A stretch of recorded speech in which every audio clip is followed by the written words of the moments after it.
বানাইলেন, জমিন বানাইলেন, গাছপালা যত কিছু আছে সবকিছু এই মানুষের উপকারের জন্য এই পৃথিবীতে সৃষ্টি করেছেন। সুবহানাল্লাহ। আমার বন্ধুরা, আল্লাহ পাক রব্বুল আলামিন এই মানুষের জন্য, মানুষের উপকারের জন্য, মানুষের খেদমতের জন্য, মানুষের মাগফিরাতের জন্য আল্লাহ পাক রব্বুল আলামিন তার রহমতের ফেরেশতা সৃষ্টি করেছেন। সুবহানাল্লাহ। আজকে যারা আমরা মসজিদে এসেছি, সেই মসজিদে সারিবদ্ধভাবে রাস্তা দাঁড়ে আল্লাহ পাক রব্বুল আলামিন তার রহমতের ফেরেশতা দিয়ে তাদের বান্দা, যে বান্দাগুলো মসজিদে আসতেছে সেই মসজিদে ওই বান্দাগুলোকে মাগফিরাত কামনা করতেছেন আল্লাহর কাছে এবং আল্লাহ সেইভাবে তাদেরকে পাঠাইছেন। সুবহানাল্লাহ।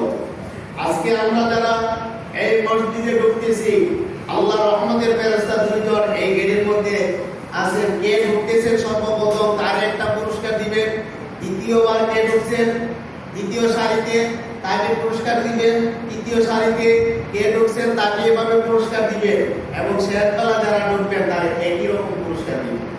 যেমন আমাদের পুরস্কার দেওয়ার ক্ষেত্রে আমরা ফার্স্ট সেকেন্ড থার্ড আবার একটা পুরস্কার দেই, সান্ত্বনা পুরস্কার দেই না। তো যারা লাস্টে ঢুকবে 3 নাম্বার 4 নাম্বারের পরে যারা ঢুকবে তাদেরকে সান্ত্বনামূলক পুরস্কার দিবে। আবার আল্লাহর নবী বলেন ওই ফেরেশতারা তারা ততক্ষণ অপেক্ষা করবে যতক্ষণ পর্যন্ত নামাজ শেষ না হবে। আল্লাহু আকবার। শুধু তাই নয়, আমার নবী আপনার নবী রাহমাতুল লিল আলামিন নবীজি বলেন ওই ফেরেশতারা আমাদের সঙ্গে জুম্মার নামাজ আদায় করে। সুবহানাল্লাহ। এখন যে জুম্মার নামাজ আদায় করেন আমার আপনাদের সামনে ফেরেশতারা আমরা দেখি না। আমরা যে ফেরেশতারা আমাদের দুই ফেরেশতা দুই কাজে আছে তাদেরকে আমরা দেখিনি, তাদের কৌশল কেমন আমরা অনুভব করিনি। দুইজন ফেরেশতা আসবেন এবং এমনকি আল্লাহর রহমতের ফেরেশতারা আয়েশা তার বান্দাদের সাথে জুম্মার নামাজ আদায় করবে। ওই ফেরেশতাগুলোকে আমরা দেখি না। তাহলে ওই ফেরেশতারা যে এখন গেটের মধ্যে দাঁড়ায় আছে তাও দেখি না। আমাদের মানকির নেকির এবং যেমন কিরামান কাতিবিন দুইজন ফেরেশতা কাদের মধ্যে বসায় তারা আমাদের ভালো মন্দ লিপিবদ্ধ করতেছেন এটাও আমরা দেখি না।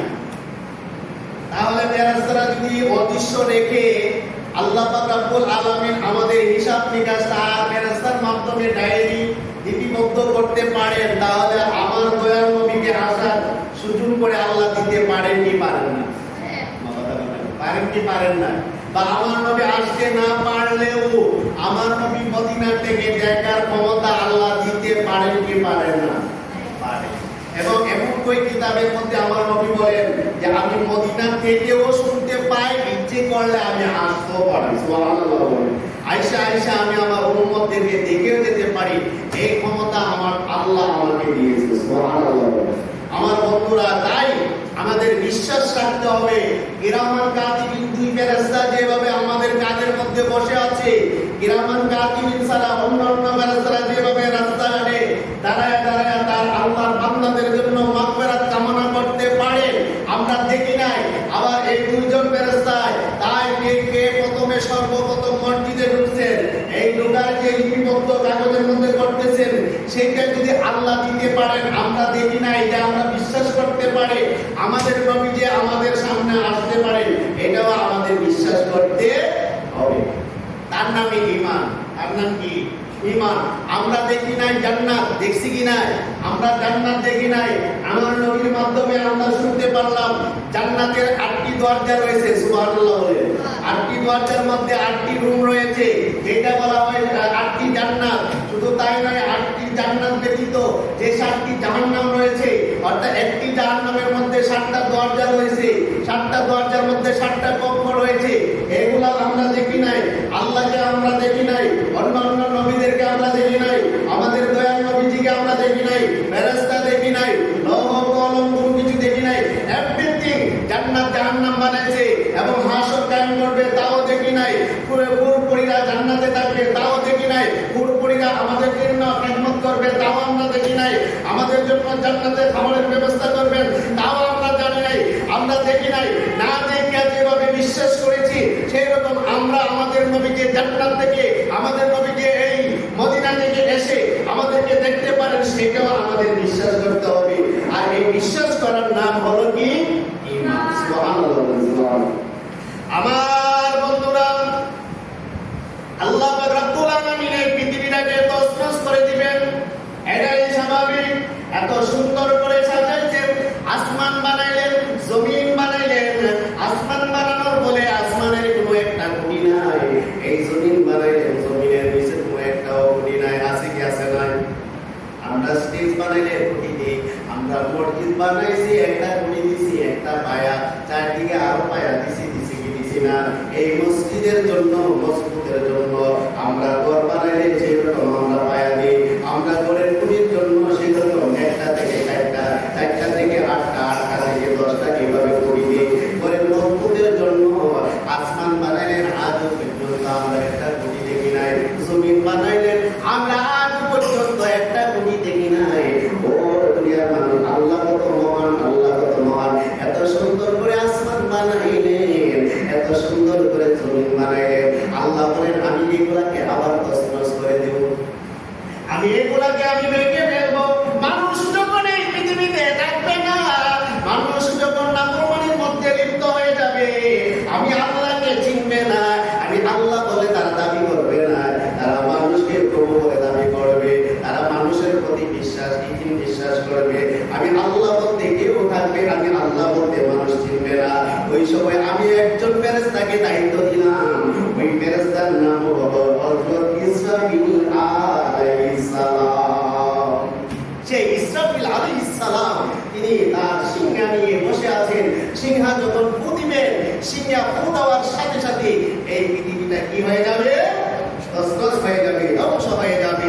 যেখানে হযরত আমি গত জুম্মায় আলোচনা করেছিলাম, এই জিবরাইল আলাইহিস সালামের যে কার্যক্রম, যে রুটি নিয়ে আসা, সেটা দায়িত্ব কি হয়ে গেল? বিলুপ্ত হয়ে গেল, বন্ধ হয়ে গেল। কিন্তু তিনজনের দায়িত্ব এখনো রয়েছে। ইসরাফিল আলাইহিস সালাম আল্লাহ রব্বুল আলামিন তাকে সিংহা দিয়ে বসায় রাখছেন। আমি যখন হুকুম করব তখন তুমি সিংহা ফু দিবে, এর আগে তুমি সিংহা ফু দিতে পারবে না। সেই দায়িত্ব হযরত ইসরাফিল আলাইহিস সালামকে দিয়ে দিলেন। মিকাইল আলাইহিস সালামকে দায়িত্ব দিয়ে দিলেন, ও মিকাইল, তুমি যাও, তুমি এই দুনিয়াতে মেঘ, বৃষ্টি এবং রিজিকি তুমি দান করবে। সুবহানাল্লাহ, সুবহানাল্লাহ। মেঘ বৃষ্টি দেন কেডা? মিকাইল আলাইহিস সালাম। রিজিক বন্টন করেন কেডা? মিকাইল আলাইহিস সালাম। দায়িত্ব দিয়েছেন কে? আল্লাহ। দায়িত্ব দিয়েছেন কে? আল্লাহ। কিন্তু আল্লাহর হাতে, কিন্তু আল্লাহ দায়িত্ব দিয়েছেন, ও মিকাইল, আমি হুকুম করব, আমার হুকুম পাওয়ার সাথে সাথে জমিনের মধ্যে কি দিবা? বৃষ্টি দিবা। সুবহানাল্লাহ, সুবহানাল্লাহ। আমি যখন হুকুম করব তখন মানুষের রিজিকের সন্ধান যখন মানুষ করবে, আমি হুকুম দেওয়ার সাথে সাথে মানুষের রিজিকের ব্যবস্থা তুমি করে দেবে। সুবহানাল্লাহ। আমার বন্ধুরা, মিকাইল আলাইহিস সালাম এইভাবে আমাদেরকে বৃষ্টি দেন। আল্লাহ পাক রব্বুল আলামিন হুকুম দেওয়ার সাথে সাথে, এখন বলতে পারেন যে আল্লাহ তো বৃষ্টি দেন, মিকাইল আলাইহিস সালাম দেন কেন? হ্যাঁ, আল্লাহ বলেন সর্বোপরি দায়িত্ব, কিন্তু তার হিসাবে দায়িত্ব একজনকে দিয়ে দিলেন। যেমন প্রধানমন্ত্রী এদেশের কি সবকিছু মালিক, তিনি ইচ্ছে করলে সবকিছু করতে পারেন, তারপরে ওনার হাতে দায়িত্ব রাখেন না। কিছু কিছু মন্ত্রীদেরকে দায়িত্ব দিয়ে দেন কি দেন না? রেলমন্ত্রী একজন আছে, খাদ্যমন্ত্রী একজন আছে, নৌ পরিবহন মন্ত্রী আছে, জনকল্যাণ মন্ত্রী আছে, বিমান পর্যটন মন্ত্রী আছে, আছে কি আছে না? এইরকম যার যার দায়িত্ব দেওয়া হয়, ওই দায়িত্ব মোতাবেক তারা কাজ করে। কিন্তু অনুমতি দিতে হয় কার? প্রধানমন্ত্রী। অনুমতি দিতে হয় কার? প্রধানমন্ত্রী। প্রধানমন্ত্রীর অনুমতি ছাড়া সে কোনো কাজ করতে পারবে না। প্রধানমন্ত্রী যদি অনুমতি দেয় তাহলে সে কাজ করতে পারবে, প্রধানমন্ত্রী যদি অনুমতি না দেয় সে কখনো কাজ করতে পারবে না। আল্লাহ পাক রব্বুল আলামিন যতটুকু একজন ফেরেশতাকে দায়িত্ব দিলেন, সে হলো হযরত মিকাইল আলাইহিস সালাম। তিনি বৃষ্টি দেন। আল্লাহ যখন হুকুম দেন, হুকুম দেওয়ার সাথে সাথে এই জমিনের মধ্যে হযরত মিকাইল আলাইহিস সালাম কি করেন? বৃষ্টি দেন। সুবহানাল্লাহ, সুবহানাল্লাহ। আমার বন্ধুরা, আরেকজন ফেরেশতা আছেন, সেই ফেরেশতা হলো হযরত আজরাইল আলাইহিস সালাম। আজরাইল আলাইহিস সালাম, ওনার দায়িত্ব হলো কিয়ামত পর্যন্ত মানুষের জানকে কবজ করবেন। আল্লাহু আকবার বলবেন না।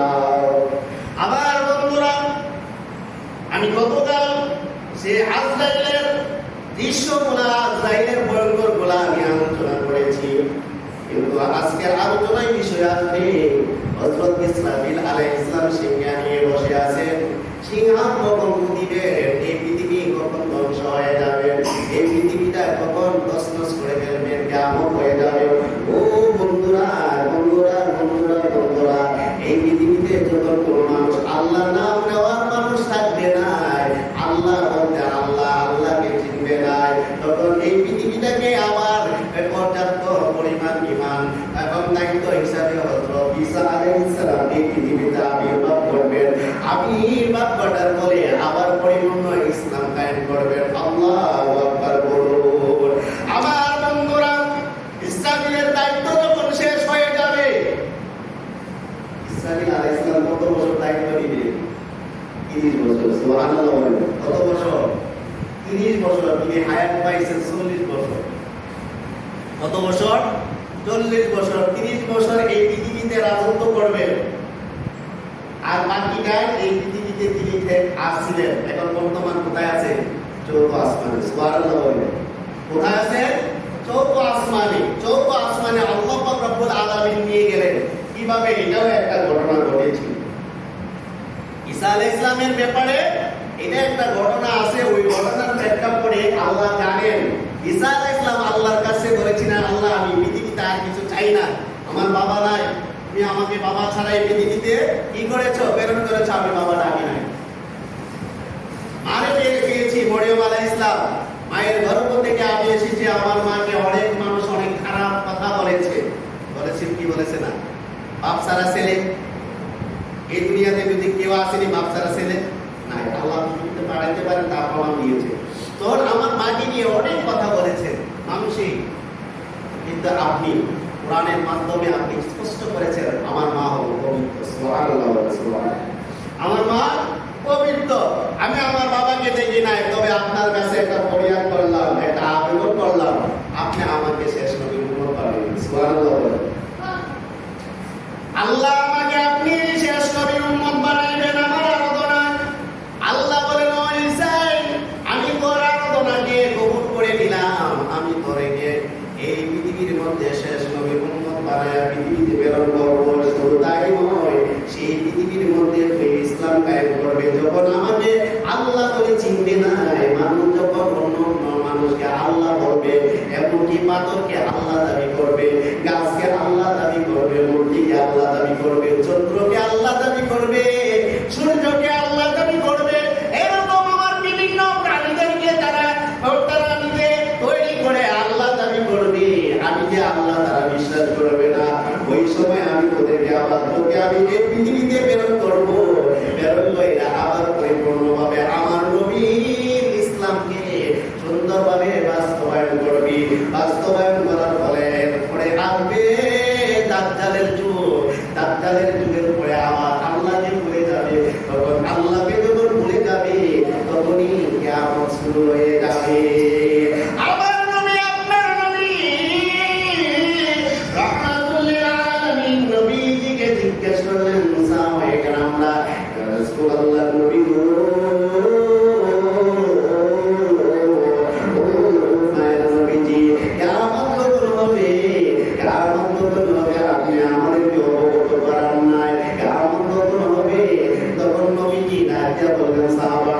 এটা আল্লাহ ভালো জানেন। মুহূর্তের মধ্যে হযরত জিবরাইল আমিন আয়েশা ডাকতে বলেন, জিবরাইল আমিন আমার নবীর কাছে আসলেন। আয়েশা ডাক দিয়ে আবার আমার নবীকে প্রশ্ন করলেন, ও মায়ার নবীজি, ও মায়ার নবীজি, আপনি আমাদেরকে কিয়ামত সম্পর্কে অবগত করান। আল্লাহু আকবার বলেন। কিয়ামত সম্পর্কে আমাদেরকে অবগত করান। কে বলেন? হযরত জিবরাইল আমিন, আমার নবী, আপনার নবী রাহমাতুল লিল আলামিন নবীজি বললেন, ও জিবরাইল, তুমি তো ভালো জানো আমার চাইতে আল্লাহু আকবার বলবেন না। আমার চাইতে তুই ভালো জানোস, তুমি ভালো জানো। ইয়া জিবরাইলকে আমার নবী ভাই বলে সম্বোধন করত। ইয়া জিবরাইল, ও জিবরাইল, থেকে ভালো করে জানো। ইয়া রাসূলুল্লাহ, নবী গো, ও মায়ার নবীজি, তারপরে আপনি আমাদেরকে জানান, আপনি তারপরে আমাদেরকে জানান। মুহূর্তের মধ্যে আমার নবী ডাকতে বলেন, জিবরাইল, ও জিবরাইল, তুমি যখন বলতেছো আমি বলার জন্য, তাহলে আমি ছোট্ট ছোট্ট কিয়ামতের আলামতগুলো বলে যাই। আল্লাহু আকবার বলেন। কিয়ামতের আলামতগুলো, ছোট্ট ছোট্ট কিয়ামতের আলামতগুলো আমি বলে যাই, আমি নবী জানিয়ে যাই। এক নাম্বার আলামত হলো এই কোন সময় কিয়ামত হবে, কিয়ামতের আলামতগুলো আমি ছোট্ট আলামতগুলো এক নাম্বার বলে যাই। এক নাম্বার হলো এই পৃথিবীর মধ্যে অবাধ্য সন্তান পৃথিবীর মধ্যে হবে, যে সন্তানগুলা মার কথা শুনবে না, মার কথা শুনবে না, মাকে মা বলে দাবি করলো, মার সাথে বেয়াদবি করবে। এই পৃথিবীর মধ্যে সন্তানরা মাকে নির্যাতিত করবে। এইটা হলো কিয়ামতের বড় আলামত, এক নাম্বার। দুই নাম্বার আলামত হবে এই পৃথিবীটা, এই দেশটার মধ্যে কিছু কিছু রাষ্ট্রের মধ্যে মহিলারা কি করবে, শাসন করতে হবে। মহিলারা শাসন করতে হবে, প্রধানমন্ত্রী হবে, রাষ্ট্রের প্রধান হবে। এটা হলো পুত্র আলামত। ছেলে বাবার কথা শুনবে না, মেয়ে বাবার কথা শুনবে না, মার কথা শুনবে না। এটা হলো প্রথম আলামত। দ্বিতীয় আলামত হলো এই পৃথিবীটা, এই কোন রাষ্ট্রের মধ্যে মহিলারা রাজত্ব করবে, মহিলাদের কথা উঠবে বসবে। বর্তমান আছে কি আছে না? তোমার কথা বল নাই, আসেনি আসেনি? আজকে মহিলাদের কথা আমরা উঠি বসি, মহিলারা যা বলে তাই আমরা শুনি, মহিলাদের পিছনে আশা ঘোরাফেরা করি, মহিলাদেরকে আমরা নেতা দাবি করি। না না না, কোরআনে বলা হয়েছে মহিলাদেরকে নেতা বলা যাবে না, রাষ্ট্রের প্রধান বানানো যাবে না। যে রাষ্ট্রের মধ্যে মহিলা প্রধান হবে, যে রাষ্ট্রে মহিলা পরিচালনা করবে, এই রাষ্ট্রে আল্লাহর পক্ষ থেকে অভিশাপ নাযিল হয়। আমার বন্ধুরা, আঘাত হবে, বড় লোক শুরু হবে। বড় যারা ছিল, সম্মানী ব্যক্তি, সম্মানী বংশধর যেগুলা ছিল, এগুলার নামকরণ থাকবে না, এগুলা বলে যাবে। যাদের নাম থাকবে না, যাদের নাম ছিল না, ওইরা এখন ওরা বড় হবে এবং তাদের নাম সবাই করবে, তারাই শ্রেষ্ঠ, তারাই শ্রেষ্ঠ বংশ। এইরকম পৃথিবীর মধ্যে যখন প্রজন্ম শুরু হয়ে যাবে, তখন মনে করবা কিয়ামতের আলামত শুরু হয়ে গেছে। আমার বন্ধুরা, এরকম চলছে কি চলছে না? চলছে রে বাবা। এটা আপনারা দেখেন, দেখবে আমরা বুঝতেও বুঝি না, ঠিক কিনা? আমরা বুঝতেও বুঝি না, আমরা অবুঝের বান্দরে, আমরা হুজুরদের উপরে ছাইরা দিই সব কথা। বিপদে বললে হুজুর, বিপদের উদ্ধার হয়ে গেল, হুজুর কেউ নাই, ঠিক কিনা? বিপদে বললে কি হুজুর, আর হুজুর এই কথা কইছে, আর এই বিপদ থেকে যদি উদ্ধার হয়ে যাবে, হুজুর কিতা, হুজুরকে আমরা চিনি না, হুজুরের সাথে আমরা কম জানি না, ঠিক কিনা? মহিলারা বেশি এই কথাটা কর দেখেন, হুজুরের সাথে আমরা কম জানি না। টিকটক তো ঠিকই করে, টিকটক করে, ওড়না নাই, বিভিন্ন রকমের চুল মানে আওলা বেশি, বুকের মধ্যে কোনো ওড়না নাই, শরীরে ভালো কাপড় নাই, টিকটক করে, করে কি করে না? এগুলার প্রতি মানুষ আসক্ত হয়ে গেছে বেশি। এটা একটা কিয়ামতের আলামত। মহিলারা কি করবে? রাস্তাঘাটে বেপরোয়া চলবে। আপনি বাজারে যাবেন, মহিলাদের জন্য আপনি বাজারে ঢুকতে পারবেন না। এটা হলো কিয়ামতের আলামত। এটা আমার মতো না, আল্লাহ রাসূলের কথা। অনেক নারীরা আমাকে বলে যে আপনি এরকম ওয়াজ করেন কেন, শুধু নারীদেরকে নিয়ে কথা বলেন। আরে নারীদের নিয়ে আমি কথা বলি না, আল্লাহ রাসূল বলে গেছে, কোরআনে বলছে। কোরআনে যা বলছে তা বলতেছে। কোরআন পড়ুন, আপনি বলবেন যে কোরআনের মধ্যে তো অবশ্যই নারীদের কথা বলা হয়েছে। বুঝিনি? হ্যাঁ, হইতাছে। আমি যে একটা চাকরি করি, সে ছেলেটা বাইকে পড়ে, আর যে ছেলে বিয়ে করছে ওই নারী নিয়ে, ওর ছেলে করে ওয়ানে দুইজনে ইটিস পিটিস করে শেষ পর্যায়ে তার বউ হয়ে তার মেয়ে মহিলা জামাই হয়ে তারা দুইজন লেগে গেছে পরকিয়া। এটা বলা কি পরকিয়ার মাধ্যমে প্রেম হয়েছে। প্রেম হওয়ার ফলে এদিকটা তার জামাইও ঠিক হইলো, এদিকটা তার বউ ঠিক হইলো, বাচ্চাও ঠিক হইলো, কিন্তু শেষ পর্যায়ে দুইটা বাচ্চা কি হয়ে গেল? ঠিক হয়ে গেল। আমাকে বলে হুজুর আপনি শুধু মহিলাদের ওয়াজ করেন। আমি মহিলাদের ওয়াজ করি নাই। কোরআনের মধ্যে আল্লাহ ওয়াজ করতেছেন, হাদিসের মধ্যে আমার নবী বলতেছেন, সেই কথাগুলো আমি আপনাদেরকে জানিয়ে দেই। সেটা কি আমার দোষ? এটা কি আমার দোষ? আমার দোষ নয়। কোরআনে যে কথা বলেছেন আমি সেই কথা বলি, হাদিসে যে কথা বলেছেন সেই কথা আমি বলি। ও বন্ধুরা বন্ধুরা বন্ধুরা বন্ধুরা, তাই আমার কথা যদি আপনারা মনে কষ্ট পান তা আমার কোনো দোষ নাই। আমাকে কিছু বলতে পারবেন না, কোরআন হাদিস পড়েন। এজন্য আল্লাহ রাসূল ঈদুল ফিতরের নামাজ আদায় করার পরে তিনি বাড়িতে আয়েশার মহিলাদেরকে নিয়ে এবং সাহাবাদেরকে নিয়ে পয়সা বললেন, অনেক কথাই আদান প্রদান করলেন এবং ঈদের আনন্দ উপভোগ করলেন। একে অপরের শেষ পর্যায়ে মহিলাদেরকে ডাকিয়ে বললেন, তোমরা বেশি বেশি করে আল্লাহর রাস্তায় দান করো, তোমরা বেশি বেশি করে আল্লাহর রাস্তায় দান করো। একজন মহিলা ডাকতে বললেন, ইয়া রাসূলুল্লাহ, নবী গো, ও মায়ার নবীজি, আমরা কেন বেশি বেশি করে দান করতাম? কেন আমরা বেশি বেশি করে আল্লাহর রাস্তায় দান করতাম? আমার নবী আপনার নবী রাহমাতুল লিল আলামিন নবী কি বললেন, ও মহিলারা, আমি যখন মেরাজে গেলাম, মেরাজে যাওয়ার পরে আমি অধিকাংশ মহিলাদের দেখলাম আগুনে পুড়াইতেছে। আমি অধিকাংশ মহিলাদেরকে দেখলাম তাদেরকে আগুনে বানাইয়া পুড়াইতেছে, তাদেরকে হাতের মধ্যে আগুনের জিন্দি লাগাইয়া এভাবে লটকায়া নিচের দিকে আগুন জ্বলা তার মাথা পর্যন্ত আগুনে পড়তেছে। আমি নবী দেখে আসলাম। শুধু তাই নয়, আর কেন আল্লাহর রাস্তায় দান করার জন্য বলেছি জানি, তোমরা বেশি বেশি তোমাদের স্বামীদের আজ করে স্বামীর বদলা আরেকজনের কাছে করে থাকো। তোমরা স্বামীদের বদলা আরেকজনের কাছে বলো, স্বামীর অজান্তে। এজন্য আমি বলেছি তোমরা বেশি বেশি করে আল্লাহর রাস্তায় দান করো। আল্লাহর রাস্তায় দান করার কারণে তোমাদের এই গুণগুলো আল্লাহ মাফ করে দিবে। আবার বন্ধুরা, তাহলে এখন বেশি দেখবেন রাস্তাঘাটে, দোকানপাটে, বাজারে, মাছ বাজারে মহিলা ছাড়া চলা যায় না, ঠিক কিনা? মহিলাদের ধাক্কাও লাগে।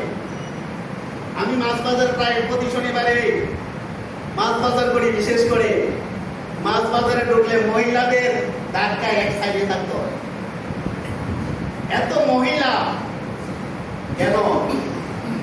মহিলাদের রাজত্ব কেন? আমার আল্লাহ তো না করছেন মহিলাদেরকে তোমরা তাই পাঠাইও না, রাস্তাঘাটে পাঠাইও না, দোকানপাটে পাঠাইও না, বাজারে পাঠাইও না। আইয়াবে জাহিলিয়া জীবনের মতো হয়ে যাবে। ওয়াকারনা ফি বুয়ুতিকুন্না ওয়ালা তাবাররাজনা তাবাররুজাল জাহিলিয়াতিল উলা। আমার আল্লাহ বলেন, হে নারীগণ, হে স্ত্রীগণ, তোমরা ঘরের মধ্যে আবদ্ধ থাকো, তোমরা ঘরের মধ্যে আবদ্ধ থাকো, তোমরা রাস্তাঘাটে বাইর হইও না। আইয়ামে জাহিলিয়া যুগের মতো তোমরা রাস্তাঘাটে বাইর হইও না। কে বলেছেন? আল্লাহ বলেছেন। এই জায়গার মধ্যে আল্লাহ বলছেন রাস্তাঘাটে বাইর হওয়ার জন্য নিষেধ করেছেন আল্লাহ। সেই কথাগুলো যদি আমি বলি, মোল্লার দোষ হয়ে থাকে নাকি? তা হ্যাঁ, হুজুররা, ইমাম সাহেবরা, মুয়াজ্জিনরা, খতিব সাহেবরা মহিলাদেরকে নিয়ে আলোচনা করে না, মহিলাদেরকে নিয়ে আল্লাহ নিজেই কোরআনে আলোচনা করেছেন। তাহলে এটা হলো কি? কিয়ামতের আলামত। আমার বন্ধুরা, আল্লাহ হুকুম করবে, ও ইসরাফিল, তুমি শিহাবু দাও। কোন সময়? এই কোন সময়? আসরের পরে, মাগরিবের আগে। আসরের পরে মাগরিবের আগে, সুবহানাল্লাহ বলুন না। এই সময় দেখবে অন্ধকার, কিছু কিছু সময় অন্ধকার হয়ে যায়, তখন আমাদের মনের মধ্যে ভাবনা আসে কিয়ামতের লক্ষণ বের হয়েছে দিন, ওই না এই সময়। তো কিয়ামতের তো আমরা হুজুরদের ক্ষেত্রে শুনছি যে এই সময় কিয়ামত হবে, যে মাগরিব এবং আসরের পরে মাগরিবের আগ মুহূর্তে এই সময় কিয়ামত হবে। দিন যখন অন্ধকার বৃষ্টি আসে বা দিন অন্ধকার হয়ে বৃষ্টি নামবে, মুহূর্তের মধ্যে আমরাই আমাদের জবান থেকে বলি কিয়ামতের লক্ষণ বের হয়েছে, ঠিক কি না? বলে কি বলি না? আবার বন্ধুরা, কোন সময় কিয়ামত হবে? এটা হলো সময়, দিন বলা হয়েছে শুক্রবারের দিন। আমার বন্ধুরা, শুক্রবারের দিনে এই কিয়ামত হবে। শুক্রবারের দিনে কিয়ামত হবে। কোন দিনে কিয়ামত হবে? শুক্রবারের মাসটাকে বলা হয়েছে মুহররমের 10 তারিখ। আল্লাহু আকবার বলবেন না। মুহররমের 10 তারিখ এই পৃথিবীটা তছনছ করে দিবেন। মুহররমের 10 তারিখ এই শুক্রবার, এই 10 তারিখ হবে। সময়টা হবে আসরের পরে মাগরিবের আগ মুহূর্তে। আল্লাহ রাব্বুল আলামিন ইসরাফিল রে ডাকতে বলেন, ইসরাফিল, ও ইসরাফিল, কত বছর তুমি এই দায়িত্ব ছিলা, তুমি নিজেও বলতে পারবে না, আমি তোমাকে সেই দায়িত্ব দিয়ে দিলাম। এই বছর পর্যন্ত তুমি অপেক্ষায় ছিলে, তোমার আর কোনো কাজ ছিল না, শুধু এই কাজটাই তোমার আমি দায়িত্ব হিসাবে আমি বসায় রাখছি। এখন অর্ডার করলাম তুমি সিংহাসন দাও। সিংহাসন যখন ফুঁ দিবে, একটা ফুঁ যখন দিবে রে বাবা বাড়ায়, আসমান গুলা ভেঙে পড়বে, জমিন গুলা ভেঙে এইভাবে তছনছ আবার আরম্ভ করবে। শুধু তাই নয়, গাছপালা গুলা, যে পাতা গুলা আছে, গাছপালা ডাল গুলা ছিটকিয়ে উঠতে থাকবে। পৃথিবী যা কিছু আছে সবগুলা গুলার মতো এভাবে উঠতে থাকবে। দ্বিতীয়বার যখন আল্লাহ পাক রব্বুল আলামিন হযরত ইসরাফিল আলাইহিস সালামকে যখন সিংহা ফু দেওয়ার জন্য আদেশ করবেন, হযরত ইসরাফিল আলাইহিস সালাম সিংহা ফু দিবেন। সিংহা যখন ফু দিবে, তখন আমার বন্ধুরা, কবরের মানুষগুলা ঘুম ভাঙবে। ঘুম ভাঙা ডাক দিয়া বলবে, কে আমাদেরকে ডাক দিতেছে? কে আমাদেরকে ডাক দিতেছে? আমরা তো এই মুহূর্তে ঘুমাইছি, আমরা তো এই মুহূর্তে ঘুমাইছি। তখন আসলে এই মুহূর্তে ঘুমাই নাই, হাজার বছর চলে গেছে, আমরা কইতে পারি নাই। হঠাৎ করে আমরা তো কে আমাদেরকে ডাক দিল। এমন সময় আমার বন্ধুরা নিচের মাটিগুলা উপরে উঠে যাবে, উপরের মাটিগুলা নিচে চলে যাবে। আর নদী থাকবে না, পাহাড় থাকবে না, সাগর থাকবে না, কোনো কিছু থাকবে না, সবগুলা তামা হয়ে যাবে। আর দ্বিতীয় ফু দেওয়ার সাথে সাথে ওই কবর থেকে মানুষগুলা ওইটা পশ্চিম দিকে ঘুরতে আরম্ভ করবে। আল্লাহু আকবার বলবেন না। আমরা ঘুরতে ওই পশ্চিম দিকে গিয়ে হাসরের ময়দানে উপস্থিত হওয়ার পরে আল্লাহ পাক রব্বুল আলামিন ডাকিয়ে বলবেন, ও আমার ফেরেশতারা রে, সকলরা গিয়া এই মুহূর্তে উপস্থিত হয়ে গেল। তোমরা গিয়া জাহান্নামে টাইনা নিয়ে আসো। জাহান্নামরা রে টাইনা তোমরা নিয়ে আসো। ওই ফেরেশতারা ডাকতে বলবেন, এত বড় জাহান্নামরা আমরা কিভাবে টাইনা আনবো? ও তোমাকে একা দায়িত্ব দিছি না, আমি 70,000 ফেরেশতা দায়িত্ব দিছি সেই জাহান্নামরা রে আনার জন্য। শুধু তাই নয়, এই হাদিসের মধ্যে আজকে এসেছে আমার বন্ধুরা 70,000 শিকল এসে রশি থাকবে এই জাহান্নামরা রে টাইনা আনার জন্য। 70,000 ফেরেশতা নিয়োগ করবে, 70,000 রশি থাকবে। এই রশিগুলা টাইনা কইরা জাহান্নামরা রে হাসরের ময়দানে উপস্থিত করাবে। আল্লাহু আকবার বলবেন না। আমার বন্ধুরা সে হাসরের ময়দানে যখন উপস্থিত হবে, আমার নবীকে ডাক দেয়া বললেন, হযরত মা আয়েশা রাদিয়াল্লাহু তাআলা, ইয়া রাসূলুল্লাহ, নবী গো, ও মায়ার নবীজি, হাসরের ময়দান কায়েম করা হবে, মানুষগুলা তো সেখানে উঠবে, কাপড় থাকবে না, উলঙ্গ অবস্থায় থাকবে, শরীরে কারো কাপড় থাকবে না। এই সময় কি একজন আরেকজনকে দেখবে না? কে প্রশ্ন করছে? মা আয়েশা রাদিয়াল্লাহু তাআলা তিনি প্রশ্ন করলেন, তাকে কে ওই সময় কি একজন আরেকজন দেখবে না? আমার নবী ডাকতে বললেন, আয়েশা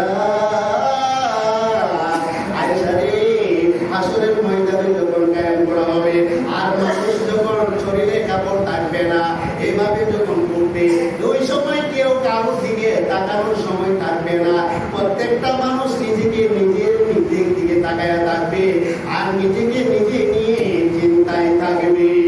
ইয়া নাফসি ইয়া নাফসি ইয়া নাফসি ইয়া নাফসি বলবে আর উপরের দিকে এইভাবে হাতটা দিয়া তাকায়া থাকবে। আল্লাহ গো তুমি আমারে বাঁচাও, আল্লাহ গো তুমি আমারে বাঁচাও। এই কিতাবের মধ্যে এসেছে আমার বন্ধুরা সূর্যটা এখন কোনটা পৃষ্ঠে আছে, এই পৃষ্ঠে আর থাকবে না, তার পাও পৃষ্ঠে হয়ে যাবে। কতটুকু হাসরের ময়দানে আসবে 3 ফুট 3 ফুট 3 ফুট, আবার কোনো আছে 1.5 হাত। এইভাবে 1.5 হাতের জায়গার মধ্যে সূর্যটা তাপ দিবে মানুষের উপরে ওই হাসরের ময়দানে। তার কর্মের উপরে সূর্যটা হবে, তার কর্ম যদি ভালো হয় সূর্যটা তার জন্য আরামদায়ক হয়ে যাবে। আবার সূর্যটা যদি কারো কর্ম খারাপ হয় সূর্যটা তার জন্য ভয়ানক হয়ে যাবে। আমার বন্ধুরা শরীরে আর কাপড় থাকবে না। এভাবে আমরা উপরের দিকে তাকায়া ইয়া নাফসি ইয়া নাফসি বলবো, আল্লাহ তুমি আমাদেরকে বাঁচাও, আল্লাহ তুমি আমাকে বাঁচাও, আল্লাহ তুমি আমাকে বাঁচাও। এভাবে বলার সাথে সাথে আপনার সূর্যের তাপে আপনার শরীর থেকে ঘাম পড়বে। কারো পানি হয়ে যাবে কাটু পর্যন্ত, কারো পানি হয়ে যাবে কোমর পর্যন্ত, আবার কারো পানি হয়ে যাবে বুক পর্যন্ত, আবার কারো পানি হয়ে যাবে মাথা পর্যন্ত। শরীরের ঘামের পানিগুলা আবার কোন মানুষ আছে এই ঘামের মধ্যে এই পানির মধ্যে মানুষ